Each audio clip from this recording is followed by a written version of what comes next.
ਇਕ ਓੰਕਾਰ ਸਤਨਾਮ ਕਰਤਾ ਪੁਰਖ ਨਿਰਭਉ ਨਿਰਵੈਰ ਅਕਾਲ ਮੂਰਤ ਆਜੂਨੀ ਸਹਿ ਭੰਗ ਗੁਰ ਪ੍ਰਸਾਦ ਜਪ ਆਦ ਸਚ ਜੁਗਾਦ ਸਚ ਹੈ ਭੀ ਸਚ ਨਾਨਕ ਹੋਸੀ ਭੀ ਸਚ ਡੰਡੌਤ ਬੰਦਨ ਅਨਕ ਬਾਰ ਸਰਬ ਕਲਾ ਸਮਰੱਥ ਡੋਲਣ ਤੇ ਰਾਖੋ ਪ੍ਰਭੂ ਨਾਨਕ ਦੇ ਕਰ ਹੱਥ ਸਤਨਾਮ ਵਾਹਿਗੁਰੂ ਸਤਨਾਮ ਵਾਹਿਗੁਰੂ। ਸਾਧ ਸੰਗਤ, ਅਕਾਲ ਪੁਰਖ ਵਾਹਿਗੁਰੂ ਪਰਮਾਤਮਾ ਜੀ ਨੇ ਭਾਈ ਇਸ ਸੰਸਾਰ ਵਿੱਚ ਜੀਵ ਨੂੰ ਪਰਮਾਤਮਾ ਦੀ ਪ੍ਰਾਪਤੀ ਕਰਨ ਵਾਸਤੇ ਔਰ ਸੰਸਾਰ ਦੀ ਨਿਵਰਤੀ ਕਰਨ ਵਾਸਤੇ ਭੇਜਿਆ। ਉਹ ਸੁਖ ਪਰਮਾਤਮਾ ਦਾ ਪ੍ਰਾਪਤ ਕਰਨ ਵਾਸਤੇ ਭੇਜਿਆ। ਸੋ ਇਸੇ ਕਰਕੇ ਹੀ ਵਾਹਿਗੁਰੂ ਪਰਮਾਤਮਾ ਜੀ ਗੁਰੂ ਮਹਾਰਾਜ ਦੇ ਸਰੂਪ ਦੇ ਵਿੱਚ ਉਪਦੇਸ਼ ਕਰਦੇ ਨੇ। ਇਕ ਓੰਕਾਰ ਸਤਿਗੁਰ ਪ੍ਰਸਾਦ ਸਾਚੀ ਲਿਵੇ ਬਿਨ ਦੇਹ ਨਿਮਾਣੀ ਦੇਹ ਨਿਮਾਣੀ ਲਿਵੇ ਬਾਜੋ ਕਿਆ ਕਰੇ ਵਿਚਾਰੀਆ। ਮਹਾਰਾਜ ਉਪਦੇਸ਼ ਕਰਦੇ ਸੀ, ਕਹੇ ਨਾਨਕ ਤੈ ਸੁਖ ਹੋਆ ਤਿਤ ਕਰ ਅਨਹਦ ਬਾਜੇ। ਕਿ ਭਾਈ ਉਸ ਪਰਮਾਤਮਾ ਦੀ ਪ੍ਰਾਪਤੀ ਦੇ ਉੱਤੇ ਤਹਾਂ ਸੁਖ ਹੋਆ। ਅਬ ਤੋਂ ਜਾਏ ਜੜੇ ਸਿੰਘਾਸਨ ਮਿਲੇ ਹੈ ਸਾਰੰਗ ਪਾਣੀ ਰਾਮ ਕਬੀਰਾ ਏਕ ਪਏ ਹੈ ਕੋਈ ਨਾ ਸਕੇ ਪਛਾਣੀ। ਭਾਈ ਉੱਥੇ ਸੁਖ ਸਰੂਪ ਪਰਮਾਤਮਾ ਦੀ ਪ੍ਰਾਪਤੀ ਹੋਈ ਆ ਔਰ ਹਿਰਦੇ ਦੇ ਵਿੱਚੋਂ ਰਾਗ ਦਵੇਸ਼ ਖਤਮ ਹੋ ਗਿਆ। ਸਾਰਾ ਬ੍ਰਹਿਮੰਡ ਹੀ ਉਹਨੂੰ ਆਤਮਾ ਦਾ ਸਰੂਪ ਅਨੁਭਵ ਹੋਇਆ। ਇਸ ਕਰਕੇ ਹਿਰਦੇ ਦੇ ਵਿੱਚ ਸਹਿਜ ਹੀ ਅਨਹਦ ਨਾਦ ਸੰਗੀਤਮਈ ਭਾਈ ਅਨੁਭਵ ਹੋ ਗਿਆ। ਹਿਰਦਾ ਹੀ ਸੰਗੀਤਮਈ ਹੋ ਗਿਆ। ਤੋ ਮਹਾਰਾਜ ਕਹਿੰਦੇ ਕਿ ਇਹ ਅਵਸਥਾ ਉਸੇ ਨੂੰ ਹੀ ਪ੍ਰਾਪਤ ਹੁੰਦੀ ਜਿਹਨੇ ਸੱਚ ਦੀ ਕਮਾਈ ਕੀਤੀ ਹੈ, ਇਸਨੇ ਪ੍ਰੇਮ ਕੀਤਾ। ਸਾਚ ਕਹੂੰ ਸੁਣ ਲਹਿ ਸਭੇ ਜਿਨ ਪ੍ਰੇਮ ਕੀਓ ਤਿਨ ਹੀ ਪ੍ਰਭ ਪਾਇਓ। ਤੇ ਜੇਕਰ ਪ੍ਰੇਮ ਨਹੀਂ ਹੈਗਾ ਤੋ ਮਹਾਰਾਜ ਕਹਿੰਦੇ ਨੇ ਕਿ ਭਾਈ ਸਾਚੀ ਲਿਵੇ ਬਿਨ ਦੇਹ ਨਿਮਾਣੀ। ਕਿ ਜੇਕਰ ਹਿਰਦੇ ਦੇ ਵਿੱਚ ਜੀਵ ਆਤਮਾ ਦੇ ਵਿੱਚ ਸੱਚੀ ਲਗਨ ਨਹੀਂ ਹੈਗੀ, ਸੱਚਾ ਪ੍ਰੇਮ ਨਹੀਂ ਹੈਗਾ, ਤੇ ਫਿਰ ਭਾਈ ਦੇਹੀ ਨੂੰ ਇਹ ਮਾਣ ਨਹੀਂ ਮਿਲ ਸਕਦਾ ਪਰਮਾਤਮਾ ਦੀ ਪ੍ਰਾਪਤੀ ਦਾ। ਇਹ ਉਸੇ ਨੂੰ ਹੀ ਮਿਲਦਾ ਜਿਹਦੇ ਵਿੱਚ ਸੱਚਾ ਪ੍ਰੇਮ ਆ, ਸੱਚੀ ਪ੍ਰੇਮਾ ਭਗਤੀ ਆ। ਤੋ ਇਸੇ ਕਰਕੇ ਹੀ ਮਹਾਰਾਜ ਕਹਿੰਦੇ ਨੇ ਕਿ ਇਹ ਪ੍ਰੇਮ ਜਿਹੜਾ ਇਹ ਕਿਸੇ ਬਾਜ਼ਾਰ ਚੋਂ ਨਹੀਂ ਮਿਲਦਾ, ਇਹ ਹਿਰਦੇ ਦੇ ਵਿੱਚ ਹੀ ਆ ਔਰ ਹਿਰਦੇ ਦੇ ਵਿੱਚੋਂ ਹੀ ਭਾਈ ਇਹ ਪ੍ਰਗਟ ਹੁੰਦਾ। ਸਤਿਗੁਰੂ ਕੀ ਸੇਵਾ ਸਫਲ ਹੈ ਜੇ ਕੋ ਕਰੇ ਚਿਤ ਲਾਏ। ਸਿਮਰਨ ਵੀ ਤਾਂ ਹੀ ਸਫਲ ਆ, ਸੇਵਾ ਵੀ ਤਾਂ ਹੀ ਸਫਲ ਆ ਜੇਕਰ ਚਿੱਤ ਵਿੱਚ ਪ੍ਰੇਮ ਆ। ਕਿਉਂਕਿ ਗੋਬਿੰਦ ਭਾਉ ਭਗਤ ਕਾ ਭੁੱਖਾ। ਪਰਮਾਤਮਾ ਪਦਾਰਥ ਦਾ ਨਹੀਂ ਭੁੱਖਾ ਕਿ ਤੂੰ ਕੀ ਦੇ ਰਿਹਾ। ਪਰਮਾਤਮਾ ਭਾਵ ਦਾ ਭੁੱਖਾ ਕਿ ਤੇਰੇ ਹਿਰਦੇ ਵਿੱਚ ਕੀ ਆ। ਤੇਰੇ ਹਿਰਦੇ ਦੇ ਵਿੱਚ ਪ੍ਰੇਮ ਆ, ਤੇਰੇ ਹਿਰਦੇ ਦੇ ਵਿੱਚ ਸ਼ਰਧਾ ਵਾ, ਤੇ ਉਹ ਹਿਰਦਾ ਪ੍ਰਵਾਨ ਆ। ਇਹ ਅਕਾਲ ਪੁਰਖ ਵਾਹਿਗੁਰੂ ਪਰਮਾਤਮਾ ਦੀ ਇੱਕ ਬਹੁਤ ਵੱਡੀ ਬਗੀਚੀ ਆ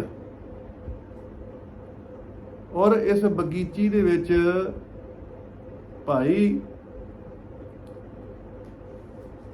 ਵਿਦਿਆਰਥੀ ਪੜ੍ਹਦੇ ਆ ਤੇ ਸਾਰੇ ਵਿਦਿਆਰਥੀ ਅਫਸਰ ਨਹੀਂ ਬਣ ਜਾਂਦੇ। ਕੋਈ ਕੁਛ ਬਣਦਾ, ਕੋਈ ਕੁਛ ਬਣਦਾ। ਹੁਣ ਸਾਰੇ ਕਹਿੰਦੇ ਕਿ ਅਸੀਂ ਡਾਕਟਰ ਹੀ ਬਣਨਾ, ਇੰਜੀਨੀਅਰ ਹੀ ਬਣਨਾ, ਤੇ ਭਾਈ ਡਾਕਟਰ ਬਣ ਜਾਣਗੇ, ਇੰਜੀਨੀਅਰ ਬਣਗੇ, ਤੇ ਦੂਸਰਾ ਕੌਣ ਬਣੂ? ਇਸ ਕਰਕੇ ਪਰਮਾਤਮਾ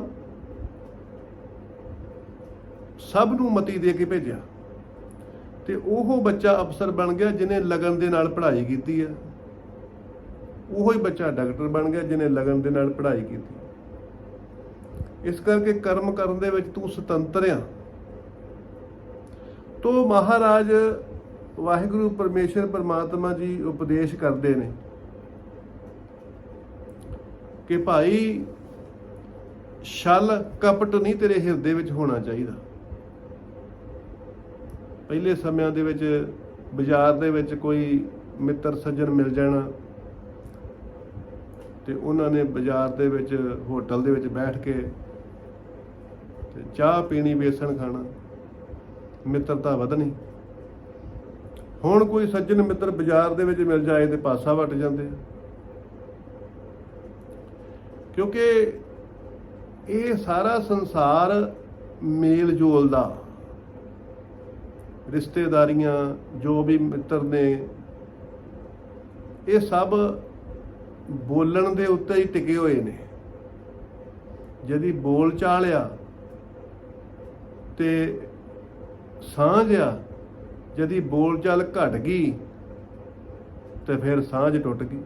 ਸ਼ੰਕਾ ਪੈ ਜਾਂਦਾ, ਵਹਿਮ ਪੈ ਜਾਂਦਾ ਕਿ ਬੋਲਿਆ ਨਹੀਂ, ਬੁਲਾਇਆ ਨਹੀਂ। ਗਲੀ ਦੇ ਵਿੱਚ ਵੀ ਕਿਸੇ ਨੂੰ ਬੁਲਾਓ, ਇੱਕ ਦਿਨ ਨਹੀਂ ਬੁਲਾਇਆ, 2 ਦਿਨ ਨਹੀਂ ਬੁਲਾਇਆ, ਤੇ ਮੂੰਹ ਮੋਟਾ ਹੋ ਜਾਂਦਾ ਕਿ ਲੈ ਬੁਲਾਇਆ ਨਹੀਂ। ਤੋ ਬੁਲਾਉਣ ਦੇ ਨਾਲ ਹੀ ਸਾਂਝ ਪੈਂਦੀ ਆ। ਤੋ ਇਸੇ ਕਰਕੇ ਮਹਾਰਾਜ ਕਹਿੰਦੇ ਨੇ ਕਿ ਭਾਈ ਉਹ ਅਕਾਲ ਪੁਰਖ ਵਾਹਿਗੁਰੂ ਪਰਮਾਤਮਾ ਦੇ ਨਾਲ ਸਾਂਝ ਜਿਹੜੀ ਹੈ ਨਾ, ਉਹ ਵੀ ਤੇਰੇ ਪਿਆਰ ਦੇ ਨਾਲ ਹੀ ਪੈਣੀ ਹੈ, ਤੇਰੀ ਸ਼ਰਧਾ ਦੇ ਨਾਲ ਪੈਣੀ ਹੈ, ਸੱਚੀ ਲਿਵ ਦੇ ਨਾਲ ਪੈਣੀ ਹੈ। ਛਲ ਕਪਟ ਦੇ ਨਾਲ ਸਾਂਝ ਨਹੀਂ ਪੈਣੀ। ਉਹ ਵਾਹਿਗੁਰੂ ਪਰਮਾਤਮਾ ਜੀ ਹਿਰਦੇ ਦੇ ਵਿੱਚ ਪਿਆਰ ਦੇਖਦੇ ਨੇ। ਤੋ ਇਸੇ ਕਰਕੇ ਹੀ ਮਹਾਰਾਜ ਕਹਿੰਦੇ ਨੇ ਕਿ ਭਾਈ ਜੇਕਰ ਲਗਨ ਸੱਚੀ ਨਹੀਂ ਤੇ ਫਿਰ ਦੇਹੀ ਨੂੰ ਇਹ ਮਾਣ ਨਹੀਂ ਮਿਲ ਸਕਦਾ ਪਰਮਾਤਮਾ ਦੀ ਪ੍ਰਾਪਤੀ ਦਾ। ਦੇਹ ਨੇ ਮਾਣੀ ਲਵੇ ਬਾਜੋਂ, ਕਿਆ ਕਰੇ ਵਿਚਾਰੀਆ। ਸ਼ਰਧਾ ਪ੍ਰੇਮ ਤੋਂ ਬਗੈਰ ਇਹ ਜਿਹੜੀ ਦੇਹੀ ਆ, ਇਹ ਬੇਜਾਨ ਆ। ਤੋ ਇਸੇ ਕਰਕੇ ਹੀ ਮਹਾਰਾਜ ਕਹਿੰਦੇ ਨੇ ਕਿ ਭਾਈ ਇਹ ਜੀਵ ਜਿਹੜਾ ਇਹ ਆਪਣੀ ਮੰਜ਼ਿਲ ਤੇ ਨਹੀਂ ਪਹੁੰਚ ਸਕਦਾ ਜੇ ਉਹਦੇ 'ਚ ਪ੍ਰੇਮ ਨਹੀਂ ਹੈਗਾ ਤੇ। ਕਿਉਂਕਿ ਸਾਚ ਕਹੂੰ ਸੁਣ ਲਹਿ ਸਭੇ ਜਿਨ ਪ੍ਰੇਮ ਕੀਓ ਤੇ ਨਹੀਂ ਪ੍ਰਭ ਪਾਇਓ। ਪਰਮਾਤਮਾ ਪ੍ਰੇਮ ਦਾ ਭੁੱਖਾ। ਇਸੇ ਕਰਕੇ ਮਹਾਰਾਜ ਕਹਿੰਦੇ ਨੇ ਕਿ ਭਾਈ ਇਹ ਜਿਹੜੀ ਦੇਹੀ ਆ,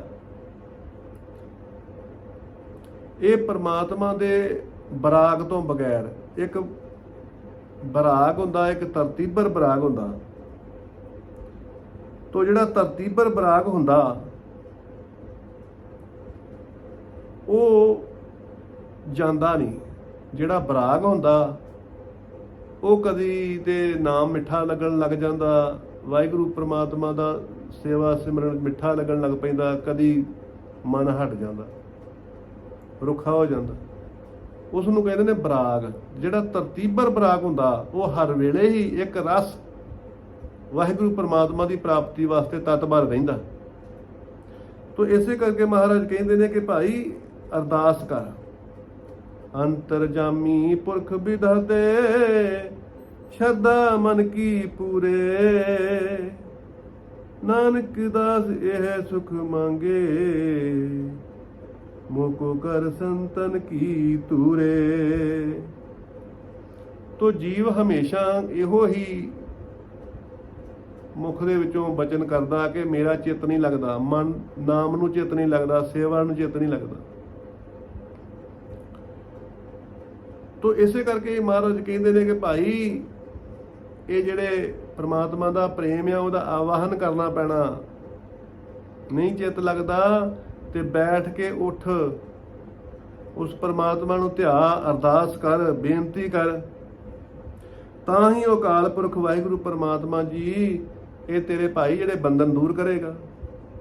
टूटे बंधन जास के होआ साधु संग, जो राते रंग एक के नानक गूढ़ा रंग।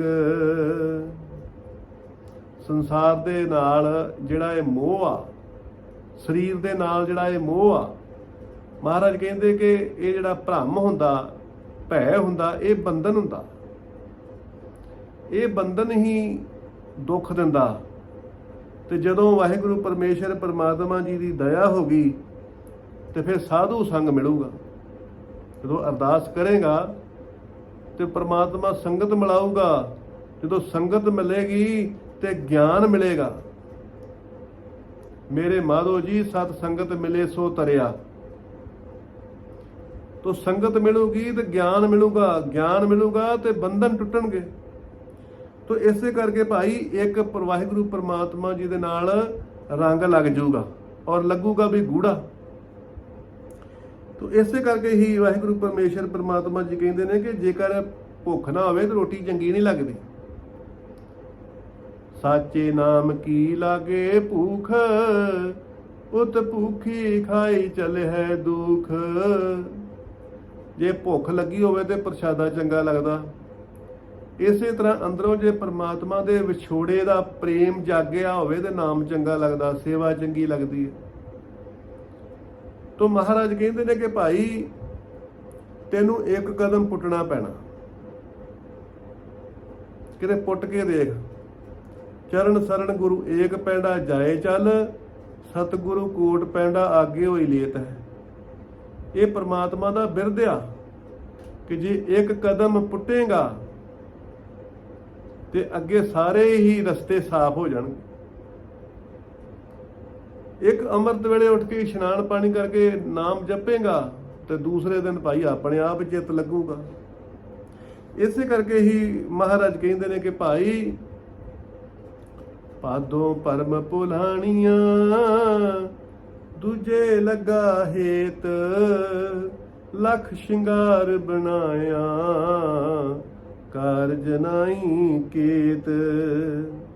जेकर भरम दे विच आ तू, भै दे विच आ ते भाई फिर तेनू शिंगार जिहड़ा वो चंगा नहीं लगूगा। जिवें मुर्दे दे उत्ते शिंगार चंगा नहीं लगदा, इसे तरह ही वाहिगुरू परमात्मा जी दे नाल जे प्रेम नहीं हैगा, शरधा नहीं हैगी ते सेवा सिमरन भी तेनू चंगा नहीं लगूगा। तो वो वाहिगुरू परमात्मा दा प्रेम दिसदा नहीं पर हुंदा जरूर है। जिवें आंबिया दिसदा, ਉਹਦਾ ਗੁੱਦਾ दिसदा, ਛਿੱਲਾਂ दिसदियां, जूस दिसदा, पर अंब का जिहड़ा टेस्ट आ वो नहीं दिसदा, वो अनुभव हुंदा। तो इसे तरह ही महाराज कहते हैं कि भाई है तो तेरे अंदर ही आ प्रेम, पर जागृत करना पैना, ਉਹਦਾ आवाहन करना पैना। जो वाहिगुरू दे अगे बेनती करेगा, तरला पावेगा तो अपने आप ही अंदरों प्रगट होवेगा। तुत बाज समरथ कोई नहीं, कृपा कर बनवारिया। वाहिगुरू परमेश्वर परमात्मा जी महाराज उपदेश करते हैं कि भाई वाहिगुरू परमात्मा के चरणों के विच बेनती कर। बेनती करेगा तो सारे कष्ट दूर हो जाएंगे। मुश्किल जाको अत बने, टोई कोई न दे।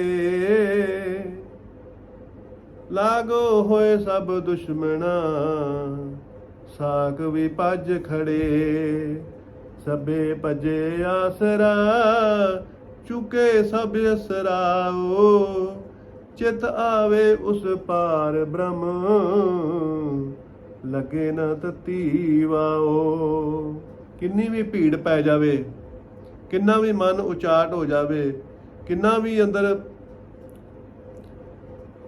जिहड़ी मायावी शक्ति आ परमात्मा तो दूर कर दे, बेरुखी कर दे, ਕਿੰਨੀ ਵੀ ਕਿਸਮਤ ਡੁੱਬ ਜਾਵੇ, ਕਿੰਨਾ ਵੀ ਘਾਟਾ ਪੈ ਜਾਵੇ, ਪਰ ਜੇਕਰ ਵਾਹਿਗੁਰੂ ਪਰਮਾਤਮਾ ਦਾ ਤੂੰ ਓਟ ਆਸਰਾ ਲੈ ਲਿਆ, ਉਹਦੇ ਚਰਨਾਂ ਵਿੱਚ ਬੈਠ ਗਿਆ, ਨੇਤਰਾਂ ਦੇ ਵਿੱਚ ਵਾਹਿਗੁਰੂ ਦਾ ਪ੍ਰੇਮ ਦੇ ਜਲ ਆ ਗਿਆ, ਤਾਂ ਫਿਰ ਮਹਾਰਾਜ ਕਹਿੰਦੇ ਆ ਕਿ ਸਾਰੇ ਹੀ ਬੰਧਨ ਟੁੱਟ ਜਾਣਗੇ। ਤੋ ਜਿਹੜੀ ਜ਼ਿਆਦਾ ਦੂਰੀ ਪੈ ਜਾਂਦੀ ਆ, ਉਹਦਾ ਕਾਰਨ ਇਹੋ ਹੀ ਹੁੰਦਾ ਕਿ ਕੁਛ ਨਿਤਨੇਮ ਦੇ ਵਿੱਚ ਦੂਰੀ ਪੈ ਜਾਂਦੀ ਹੈ, ਕੁਝ ਇਸ਼ਨਾਨ ਦੇ ਵਿੱਚ ਦੂਰੀ ਪੈ ਜਾਂਦੀ ਹੈ, ਸੇਵਾ ਸਿਮਰਨ ਪੁੰਨ ਦੇ ਵਿੱਚ ਦੂਰੀ ਪੈ ਜਾਂਦੀ ਹੈ। ਤੋ ਮਹਾਰਾਜ ਕਹਿੰਦੇ ਕਿ ਭਾਈ ਹਰੇਕ ਚੀਜ਼ ਪ੍ਰਵਾਹਿਜ ਆ, ਇਹ ਜਿੰਨੇ ਵੀ ਉੱਤੇ ਗ੍ਰਹਿ ਨੇ ਇਹ ਸਾਰੇ ਰੁਕਦੇ ਨਹੀਂ, ਹਰ ਵੇਲੇ ਪ੍ਰਵਾਹ 'ਚ ਆ, ਹਵਾ ਪ੍ਰਵਾਹ 'ਚ ਆ, ਪਾਣੀ ਪ੍ਰਵਾਹ 'ਚ ਆ, ਨਦੀਆਂ ਦਰਿਆ ਪ੍ਰਵਾਹ ਦੇ ਵਿੱਚ ਆ। ਤੋ ਤੇਰਾ ਨਿਤਨੇਮ ਸੇਵਾ ਸਿਮਰਨ ਪਰਉਪਕਾਰ ਦਾਨ ਪੁੰਨ ਭਲਾ ਪਰ ਇਹ ਜਿੰਨਾ ਇਹ ਵੀ ਤੇਰਾ ਪ੍ਰਵਾਹ 'ਚ ਹੋਣੇ ਚਾਹੀਦੇ। ਜਦੋਂ ਨਾਗਾ ਪੈ ਜਾਂਦਾ, ਜ਼ਿਆਦੇ ਨਾਗੇ ਪੈ ਜਾਂਦੇ ਆ ਤੇ ਗੈਪ ਪੈ ਜਾਂਦਾ, ਪਰਮਾਤਮਾ ਚਾਂਸ ਜਿਹੜਾ ਹੈਗਾ ਉਹ ਖਤਮ ਕਰ ਦਿੰਦੇ ਆ, ਤੋ ਫਿਰ ਪਰਮਾਤਮਾ ਤੋਂ ਦੂਰੀ ਪੈ ਜਾਂਦੀ ਹੈ। ਤੋ ਇਸ ਕਰਕੇ ਇਹ ਜਿਹੜਾ ਸ਼ਰੇ ਆ ਇਹ ਵਾਹਿਗੁਰੂ ਨੂੰ ਦੇਣਾ ਚਾਹੀਦਾ। ਉਦਮ ਕਰਿੰਦਿਆਂ ਜੀਵ ਤੂੰ ਕਮਾਵੰਦਿਆਂ ਸੁਖ ਪੁੰਚ, ਧਿਆਨ ਦਿਆਂ ਤੂੰ ਪ੍ਰਭੂ ਮਿਲ, ਨਾਨਕ ਉਤਰੀ ਚਿੰਦ। ਤੋ ਮਹਾਰਾਜ ਕਹਿੰਦੇ ਨੇ ਕਿ ਭਾਈ ਉਦਮ ਕਰ, ਸੇਵਾ ਸਿਮਰਨ ਪਰਉਪਕਾਰ ਕਰ, ਪ੍ਰੇਮ ਦੇ ਨਾਲ ਕਰ, ਸ਼ਰਧਾ ਦੇ ਨਾਲ ਕਰ, ਪਰ ਸ਼ਰੈ ਉਸ ਬਨਵਾਰੀ ਉਸ ਅਕਾਲ ਪੁਰਖ ਵਾਹਿਗੁਰੂ ਪਰਮਾਤਮਾ ਜੀ ਨੂੰ ਦੇ ਕਿ ਇਹ ਪਰਮਾਤਮਾ ਤੂੰ ਸਮਰੱਥ ਆ, ਤੂੰ ਮੈਨੂੰ ਟੁੱਟੇ ਨੂੰ ਜੋੜਿਆ, ਤੂੰ ਜੋੜ ਕੇ ਰੱਖਣਾ, ਤੂੰ ਹੀ ਸਦਾ ਸਫਲ ਔਰ ਤੋੜ ਨਿਭਾਉਣਾ। ਤੋ ਇਹੋ ਹੀ ਅਕਾਲ ਪੁਰਖ ਵਾਹਿਗੁਰੂ ਪਰਮਾਤਮਾ ਜੀ ਦੇ ਚਰਨਾਂ ਦੇ ਵਿੱਚ ਬੇਨਤੀ ਕਰਨੀ ਚਾਹੀਦੀ ਹੈ। ਇਸ ਨਾਉ ਹੋਰ ਥਾਉ ਨਹੀਂ, ਸ਼ਬਦ ਲਾਗ ਸਵਾਰੀਆ। ਕਿਉਂਕਿ ਵਾਹਿਗੁਰੂ ਪਰਮਾਤਮਾ ਜੀ ਦੇ ਦਰਾਂ ਤੋਂ ਬਗੈਰ ਹੋਰ ਕਿਤੇ ਵੀ ਜੀਵ ਨੂੰ ਸੁੱਖ ਨਹੀਂ ਮਿਲਦਾ, ਸ਼ਾਂਤੀ ਨਹੀਂ ਮਿਲਦੀ। ਸੁੱਖ ਸ਼ਾਂਤੀ ਮਿਲਦਾ ਤੇ ਵਾਹਿਗੁਰੂ ਦੇ ਚਰਨਾਂ ਦੇ ਵਿੱਚੋਂ ਹੀ ਮਿਲਦਾ। ਤੋ ਇਸੇ ਕਰਕੇ ਮਹਾਰਾਜ ਕਹਿੰਦੇ ਨੇ ਕਿ ਵਾਹਿਗੁਰੂ ਪਰਮਾਤਮਾ ਜੀ ਦੀ ਜਿਹੜੀ ਬਾਣੀ ਹੈ, ਸ਼ਬਦ ਆ, ਉਹਦੀ ਭਾਈ ਵਿਚਾਰ ਕਰ, ਔਰ ਵਿਚਾਰ ਕਰਕੇ ਤੇ ਆਪਣੇ ਜੀਵ ਨੂੰ ਸਵਾਰਨਾ ਕਰ, ਤੇ ਫਿਰ ਤੇਰਾ ਜੀਵਨ ਭਾਈ ਉਸ ਦਰਖਤ ਵਾਂਗੂ ਖਿੜੇਗਾ। ਜਿਵੇਂ ਦਰਖਤ ਦਾ ਕੁਝ ਹਿੱਸਾ ਜ਼ਮੀਨ ਦੇ ਥੱਲੇ ਹੁੰਦਾ ਤੇ ਕੁਝ ਹਿੱਸਾ ਉੱਤੇ ਹੁੰਦਾ। ਜਿਹੜਾ ਜ਼ਮੀਨ ਦੇ ਥੱਲੇ ਹਿੱਸਾ ਹੁੰਦਾ ਉਹਨੂੰ ਜੜ੍ਹਾਂ ਕਹਿ ਦਿੰਦੇ ਨੇ, ਉਹ ਵੱਧਦਾ ਨਹੀਂ, ਇਸੇ ਕਰਕੇ ਉਹਨੂੰ ਜੜ੍ਹਾਂ ਕਹਿੰਦੇ ਨੇ, ਜੜ ਹੋ ਗਿਆ। ਤੇ ਜਿਹੜਾ ਦਰਖਤ ਜ਼ਮੀਨ ਤੋਂ ਉੱਤੇ ਨਿਕਲ ਗਿਆ ਤੇ ਭਾਈ ਉਹ ਦਰਖਤ ਜਿਹੜਾ ਹੈਗਾ ਉਹ ਵਿਸ਼ਾਲ ਹੋ ਜਾਂਦਾ, ਉਹਨੂੰ ਫਲ ਲੱਗਦੇ ਆ, ਫੁੱਲ ਲੱਗਦੇ ਆ। ਤੋ ਇਸੇ ਕਰਕੇ ਹੀ ਮਹਾਰਾਜ ਕਹਿੰਦੇ ਨੇ ਕਿ ਭਾਈ ਉਸ ਅਕਾਲ ਪੁਰਖ ਵਾਹਿਗੁਰੂ ਪਰਮਾਤਮਾ ਜੀ ਦੇ ਚਰਨਾਂ ਤੋਂ ਬਗੈਰ ਜੀਵ ਤੈਨੂੰ ਕੋਈ ਆਸਰਾ ਨਹੀਂ ਹੈਗਾ। ਤੂੰ ਬਾਣੀ ਦੇ ਸ਼ਬਦ ਦੀ ਵਿਚਾਰ ਕਰ ਤੇ ਆਪਣੇ ਜੀਵ ਨੂੰ ਸਵਾਰਨਾ ਕਰ। ਪਰਮੇਸ਼ਰ ਪਰਮਾਤਮਾ ਜੀ ਤਿਲ ਨਾ ਭੱਲੇ ਘਾਲੇ। ਭਾਈ ਜੇ ਤੂੰ ਇੱਕ ਕਦਮ ਆਵੇਂਗਾ ਵਾਹਿਗੁਰੂ ਪਰਮਾਤਮਾ ਦੇ ਪਾਸ ਤੇ ਪਰਮਾਤਮਾ ਕਈ ਗੁਣਾ ਹੋ ਕੇ ਤੈਨੂੰ ਵੱਡਾ ਹੋ ਕੇ ਮਿਲੂਗਾ। ਹੁਣ ਇੱਕ ਬੀਜ ਧਰਤੀ ਨੂੰ ਦੇਣਾ ਪੈਂਦਾ, ਮੱਕੀ ਦਾ ਇੱਕ ਦਾਣਾ ਧਰਤੀ ਨੂੰ ਦੇਣਾ ਪੈਂਦਾ, ਤੇ ਤਾਂ ਫਿਰ ਉਹ ਛੱਲੀ ਦੇ ਰੂਪ ਦੇ ਵਿੱਚ ਅਨੇਕਾਂ ਦਾਣੇ ਦਿੰਦੀ ਆ। ਇੱਕ ਦਾਣਾ ਸਰੋਂ ਦਾ ਧਰਤੀ ਨੂੰ ਦੇਣਾ ਹੀ ਪੈਂਦਾ, ਤਾਂ ਹੀ ਧਰਤੀ ਅੱਗਿਓਂ ਸਰੋਂ ਦੇ ਅਨੇਕਾਂ ਦਾਣੇ ਦਿੰਦੀ ਆ। ਤੋ ਇਸ ਕਰਕੇ ਇੱਕ ਵਾਰੀ ਵਾਹਿਗੁਰੂ ਪਰਮਾਤਮਾ ਜੀ ਨੂੰ ਆਪਣਾ ਪ੍ਰੇਮ ਦੇਣਾ ਪੈਂਦਾ, ਫਿਰ ਹੀ ਉਸ ਮਹਾ ਪ੍ਰੇਮ ਦੇ ਨਾਲ ਕਨੈਕਸ਼ਨ ਜੁੜ ਕੇ ਤੇ ਪਰਮਾਤਮਾ ਦੇ ਨਾਲ ਜੁੜਦਾ। ਕਹੇ ਨਾਨਕ ਲਿਵੇ ਬਾਜੋ ਕਿਆ ਕਰੇ ਵਿਚਾਰੀਆ। ਤੋ ਭਾਈ ਗੁਰੂ ਜੀ ਉਪਦੇਸ਼ ਕਰਦੇ ਨੇ ਕਿ ਇਹ ਜੀਵ ਭਰਮ ਦੇ ਵਿੱਚ ਦੁਖੀ ਹੋ ਕੇ ਤੂੰ ਜੀਵਨ ਬਤੀਤ ਕਰਦਾ, ਜਿਹੜਾ ਕਿ ਮਹਾਰਾਜ ਉਪਦੇਸ਼ ਕਰਦੇ ਨੇ ਕਿ ਸੱਚੀ ਲਿਵ ਤੋਂ ਬਗੈਰ ਹੀ ਇਹ ਤੈਨੂੰ ਨਰਕ ਮਿਲਦਾ, ਔਰ ਸਿਮਰਨ ਸੰਪੂਰਨ ਨਹੀਂ ਹੁੰਦਾ। ਕਿੰਨੀ ਦੁਨੀਆ ਸਿਮਰਨ ਕਰਦੀ ਆ, ਕਿੰਨੀ ਦੁਨੀਆ ਨਾਮ ਜਪਦੀ ਆ, ਬ੍ਰਹਮ ਗਿਆਨ ਕਿਉਂ ਨਹੀਂ ਹੁੰਦਾ? ਅਕਾਲ ਪੁਰਖ ਵਾਹਿਗੁਰੂ ਪਰਮਾਤਮਾ ਸਤਿਚਿਤ ਆਨੰਦ ਸਰੂਪ ਦੀ ਪ੍ਰਾਪਤੀ ਕਿਉਂ ਨਹੀਂ ਹੁੰਦੀ? ਕਿਉਂਕਿ ਇਹ ਜਿਹੜਾ ਸਿਮਰਨ ਆ, ਸ਼ੁਰੂਆਤ ਦੇ ਵਿੱਚ ਜਿਹੜਾ ਸਿਮਰਨ ਕਰਦੇ ਆ ਉਹ ਪਰਮਾਤਮਾ ਵਾਸਤੇ ਹੁੰਦਾ, ਪਰ ਅੱਗੋਂ ਉਹ ਸਿਮਰਨ ਦੀ ਦਿਸ਼ਾ ਬਦਲ ਜਾਂਦੀ ਆ। ਕਹਿੰਦੇ ਹੁੰਦੇ ਨਾ ਕਿ ਦਿਸ਼ਾ ਬਦਲੀ तो किनारे बदल गए, दृष्टि बदली तो नज़ारे बदल गए। तो यह सिमरन जिहड़ा मायावी शक्ति जिहड़ी हैगी आ उहदा वेग बदला दिंदी है, दिशा बदला दिंदी है। कोई अपनी मान वडियाई वास्ते सिमरन करन लग पैंदा, कोई धन दौलत वास्ते सिमरन करन लग पैंदा, कोई अपने शरीर बीमारियां वास्ते सिमरन करदा, कोई कुर्सी वास्ते सिमरन करदा, कोई नौकरी वास्ते सिमरन कर लग पैंदा। इस करके वो सिमरन खंडित हो जाता। सिमरन हमेशा ही वाहिगुरू परमात्मा की प्राप्ति वास्ते ही करना चाहिए। तो सिमरन भी कीता, लेकिन भाव जिहड़ा हैगा वो मैला भी रखिया संसार की वासना का, कामना का, तो वो सिमरन जिहड़ा हैगा वो बेकार हो जाता। तो इसे करके ही महाराज कहते हैं कि जिहड़ी सच्ची लिव आ वो केवल वाहिगुरू परमात्मा की प्राप्ति दे नाल हुंदी आ, संसार दीयां वस्तुआं दे नाल लिव नहीं हुंदी। ये कामना हुंदी है, वासना हुंदी आ। और इसे करके ही महाराज कहते हैं कि ये मायावी शक्ति दा करके वो सिमरन दे वेग नूं बदला दिंदी आ, निष्काम नहीं होण दिंदी। सेवा करत होए नेकामी तिसको होत प्राप्त सुआमी। सेवा करदियां, सिमरन करदियां, नाम जपदियां, परोपकार करदियां, दया करदियां, दान पुण्य करदियां निष्काम रहना चाहिए, तां ही सच्चा प्रेम परमात्मा नूं प्रवान आ। ते जेकर सिमरन करदियां कामना रखी संसार दी वस्तु दी, तो फिर वो सिमरन जिहड़ा खंडित हो जाता, ते जिहड़ा परमात्मा दा प्रेम नहीं मिलता, परमात्मा दी प्राप्ति नहीं हुंदी। तो इसे करके ही ब्रह्म ज्ञान नहीं प्राप्त हुंदा। तो यह गुरु नानक देव सच्चे पातशाह जी उपदेश करते हैं कि भाई ये वहम दूर कर, ये भै दूर कर। संसार दे विच आया वां, जिस वखर को लैन तो आया, राम नाम संतन कर पाया।